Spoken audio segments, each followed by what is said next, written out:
I was looking at my bank account the other day, which is always a painful ritual, right? Oh, I know the feeling. And I caught myself doing that thing that I think we all do. I was trying to solve my anxiety with a calculator. I'm sitting there thinking, if I just tweak the savings rate by 2%, Yep. or, if the S&P 500 does exactly It's 8%. a classic spreadsheet approach to life. Yeah, we've all been there. Exactly. We treat money like it's a physics problem. Like there are these hard laws, and if we just do the math right, we win. Right. But I've got a stack of notes here from a conversation between Chris Williams and Morgan Housel that suggest we are barking up the completely wrong tree. It's a bold claim, but I mean, Housel is the right person to make it. For those who don't know him, he wrote The Psychology of Money Which has sold millions of copies. for a reason. He argues that finance isn't actually about math. It's not about interest rates or PE ratios. It's a soft skill. It's psychology. Which is frustrating, right? I mean, I'm decent at math. I'm not so good at understanding my own deep-seated need for validation. Well, that's the mission of this deep dive. We aren't looking at how to make money. That's kind of the easy part, relatively speaking. Sure. We're looking at the much harder skill, how to spend it without making yourself miserable. And we're going to cover some ground here. From why purchasing a Lamborghini is actually a cry for help, to why your big house is likely a museum of wasted space. And crucially, why being rich and being wealthy are two completely different things.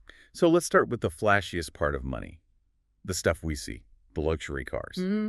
Housel brings up this concept that money is a window into your personality. Mm-hmm. But I have to play devil's advocate right off the bat. Sometimes a guy just likes a finely engineered Italian engine, right?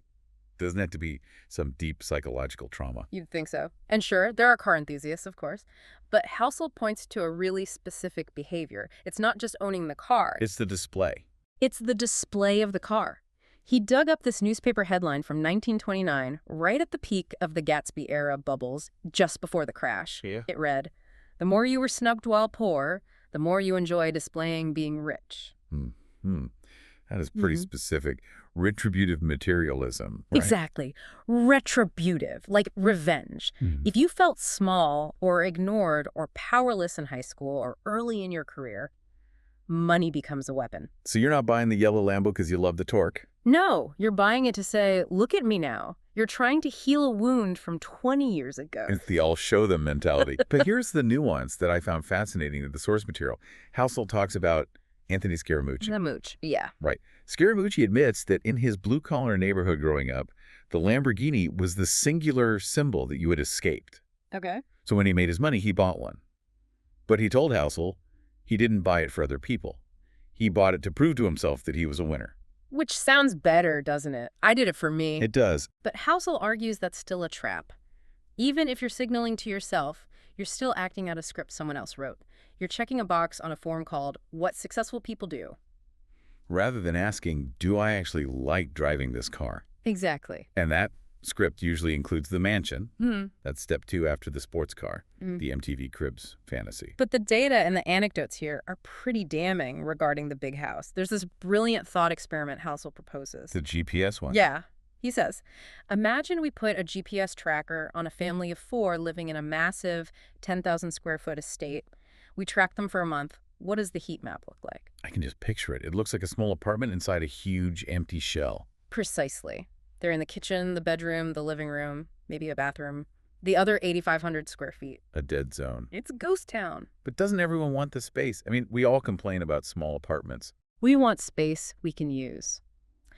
Housel actually visited a friend with a 20,000 square foot house. And the way he describes the tour is just tragic. It wasn't, look at my beautiful home. What was it then? It was, here's the gym we never use because the basement is too dark, and here are 4 guest rooms that have been empty for 3 years. So it stops being an asset and starts being a burden. It's a museum of obsolescence. And historically, this isn't new. Harvey Firestone, the tire tycoon from the 1920s, said that he knew all the wealthiest men of his age, and without exception. Let me guess. The big house was a mistake. Even Henry Ford, who was notoriously cheap, built a massive estate because he felt he had to play the role. This leads us to the distinction that I think defines this whole deep dive. The difference between rich and wealthy. They sound like synonyms, but in Housel's world, they are opposites. Rich is current income and current spending. It's the peacock feathers. You can see it. You know someone is rich because you see the car and the house. It's loud. But wealth is what you don't see.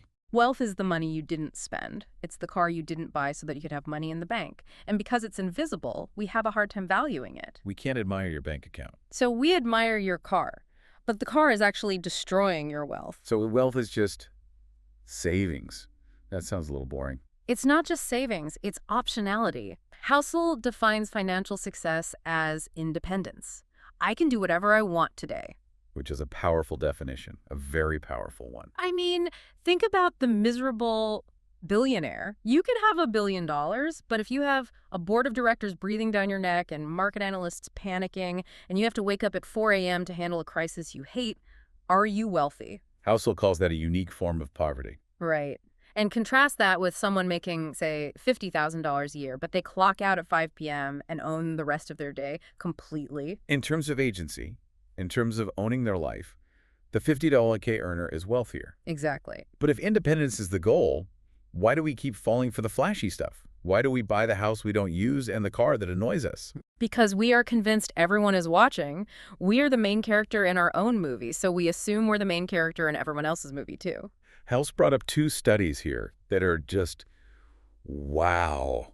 They are painful to listen to because I relate to them so much. Oh, yeah. First, there was the ugly sweater experiment. Right, where researchers forced a woman to wear a hideous, embarrassing sweater to a party. She was mortified. She thought every single person was staring at her. And the result? Almost nobody noticed. They were too busy thinking about their own clothes, their own conversations, whatever. But the scar experiment at Dartmouth is the one that really drove this home for me. Oh, this is a classic. Researchers bring people in, put this gruesome fake scar on their face with theatrical makeup. They let them look in the mirror. They feel hideous, Yeah. self-conscious. Then right before sending them into a job interview, the researcher says, hold on, let me just touch that up.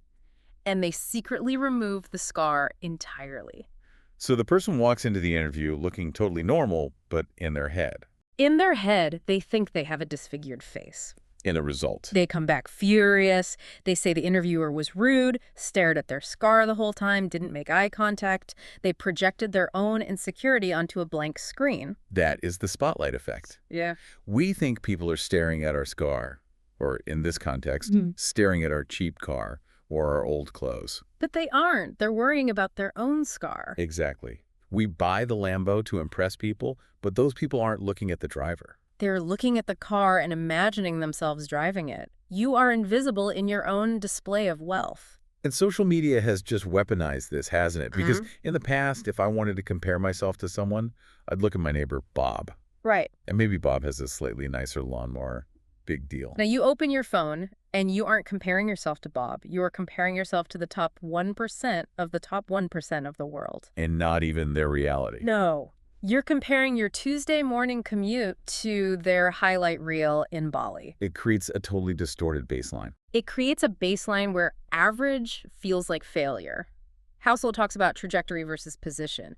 If you're the 100th best tennis player in the world, you're amazing. But if you were number 1 last year, you feel like a loser. So happiness is just the gap between expectations and reality. And Instagram sets expectations at stratospheric. Speaking of stratospheric expectations and the misery they cause, we have to talk about the Vanderbilts. Because this story is the ultimate counterargument to, I want to leave a dynasty for my kids. It really is. Cornelius Vanderbilt, the Commodore, was one of the richest men in history. Adjusted for inflation, we're talking somewhere between $300 and $500 billion. That is Musk or Bezos money. Seemingly infinite. You'd think so. And yet, within roughly 3 generations, just 50 or 60 years after he died, it was almost all gone. Gone. And we have to ask how. How do you blow $300 billion? I'm assuming bad investments. Or just, I don't know, a lot of parties. Actually, no, it was a social script again. The heirs engaged in what Housel calls a generational pissing contest. What does that mean? They were building mansions on Fifth Avenue they didn't want, hosting balls they didn't enjoy, buying yachts to impress other socialites. So they were spending money to maintain a status that was handed to them, not one they earned. And because they didn't earn it, the spending didn't give them that Scaramucci signal of success. It just felt like an obligation. An obligation, wow. Housel notes that Anderson Cooper, who is a Vanderbilt descendant, is the first one in generations to be free.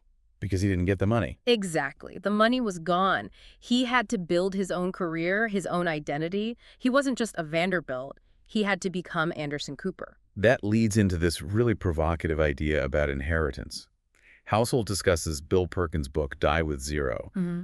The standard advice is, save everything and leave a big chunk to your kids when you die. Right. But I struggle with this. I want to leave something for my kids. It feels like the responsible thing to do. It feels responsible, but let's just look at the math of the timing. If you live to be 90, which is increasingly Your common, kids are probably 60. they're already retiring. A 60-year-old doesn't need the money the same way a 30-year-old does. Right, a 30-year trying to buy a house, maybe start a business, paying for childcare. Exactly. That inheritance at 60 is just, extra padding. At 30, it's life-changing fuel. So Housel argues we should give the money when it's actually useful. But parents have this guilt, right? I don't want my kids to be spoiled. I walked uphill both ways to school. This is where Housel flips the narrative in a way I really appreciated. He says the goal of every generation is to make the next generation look spoiled. That sounds wrong. But think about it. If your great-grandparents saw you today with air conditioning, antibiotics, Zoom calls, and supermarkets with fresh fruit in December. They would think I am the softest, most spoiled human being imaginable. Right. That's true. I panic when the Wi-Fi goes down for 5 minutes. Exactly. And that is a good thing. That is progress. So parents shouldn't feel guilty if their kids have it easier. That means you won. You succeeded. But there is one area where the current generation definitely does not have it easier, and that's housing. This is a really sobering part of the conversation. It's the single biggest economic friction point right now. Housel is very clear. This is a supply problem. We are something like 5 million homes short in the U.S. And the reason isn't just the economy, it's us. It's existing homeowners. It's the not in my backyard phenomenon. But Housel points out a brutal irony for homeowners. We tend to cheer when our house value goes up. Yay, my house doubled in value. I'm rich. But Housel calls it a zero-sum gain. Can you break that down? Because if my asset doubles, surely I'm wealthier. On a spreadsheet, yes. Yeah. But in reality, you have to live somewhere. If your house doubles in value, guess what? Every other house I might want to move into has also doubled. Exactly. I can't actually cash out. Not unless you move to a significantly cheaper region or downsize to a van, you're just riding the water line up. But that rise in water line is drowning the next generation. We are protecting our paper wealth at the cost of our children's ability to enter the game. It's a massive social issue disguised as a financial one. Okay, so we've covered the traps, showing off, big houses, hoarding inheritance, the housing crisis. Let's pivot to the positive. How do we actually spend money to be happy? Right. Because Housel isn't a monk. He says spending is fine if you do it right. The common advice you hear is spend on experiences, not things. It usually means go to Bali. Right. And Housel pushes back on this. He calls it the Bali trap. Often, going to Bali is just another form of social signaling. You're doing it for the Instagram photo, not because you actually enjoy sitting on a humid beach for a week. I feel a little attacked. How many vacations are actually just expensive photo shoots? Way too many. Housel's advice is to find your thing. It should be something idiosyncratic, something that maybe other people don't get but you love. For Housel, it's historical fiction. Specifically, these deep, dense historical novels about cities. He mentions a book called New York by Edward Rutherford. He loves it. He spends money on books and reading time. And what's interesting is he admits that fine wine tastes like vinegar to him. Which is funny because fine wine is the classic rich person hobby. Exactly. And he doesn't spend a dime on it. He doesn't care if it makes him look unsophisticated. The key to spending money well is to stop asking, what will impress people, and start asking, what actually brings me joy, regardless of how weird it seems to others. And there's a nuance here between happiness and contentment that I think is vital. Yes. Housel uses a great analogy. Happiness is like a joke. The first time you hear a great joke, you laugh. It's amazing. It's a dopamine hit. But if you hear it every day for a month... It gets annoying. Happiness relies on surprise. It's fleeting. And contentment. Contentment is like your favorite song. You can listen to it 1,000 times and you still love it. It's steady. It's reliable. So in financial terms, what buys contentment? Reducing uncertainty. Housel says uncertainty is cancerous to happiness. If you use money to build a safety net, to eliminate the fear of what if I lose my job, that brings a permanent baseline of calm. It's not a dopamine hit like a new car. No, but it lasts. It's the sleep at night factor. Using money to remove worry rather than to add excitement, that is the highest ROI you can get. So let's try to summarize this deep dive because we've covered a lot of ground here. Sure, let's boil it down. First, stop showing off. The SCAR experiment proves that nobody's looking at you, they're looking at themselves. Right. The Lambo is a signal to yourself, but it's often a false one. Second, true wealth is independence. It's the ability to control your time, not the accumulation of stuff that becomes a burden like the big empty house. Got it. Third, rethink inheritance. Give money when it can actually change a life trajectory around age 30, not when you die. And finally, And finally, spend on what makes you content, your quirky hobbies, and use the rest to buy safety and remove uncertainty. I love that. It's such a refreshing take compared to the usual skip the latte advice. Before we go, though, I want to leave the listener with a thought that came up in the source material but we didn't fully explore. It's this intergenerational competition theory. Oh, this is a heavy one to end on. It is. It's the idea that parents naturally want their kids to do better than them. That's the instinct. Of course. But we've created a world through the housing market, through social media comparisons, where the bar is set so high that the kids might never be able to match the lifestyle they were raised in. It raises a tough question. If you raise your kids in a lap of luxury that they can't possibly sustain on their own, is that generosity? Or have you actually cursed them with a standard of living they will spend their whole lives feeling like failures for not maintaining? It's the ultimate paradox. Yeah. Sometimes the most generous thing you can do is not giving them everything you can afford. A terrifying thought for any parent, but a necessary one. Look, this is about rewiring your brain. It's not about the math, it's about the story you tell yourself. Couldn't have said it better. That's it for this deep dive. Thanks for listening.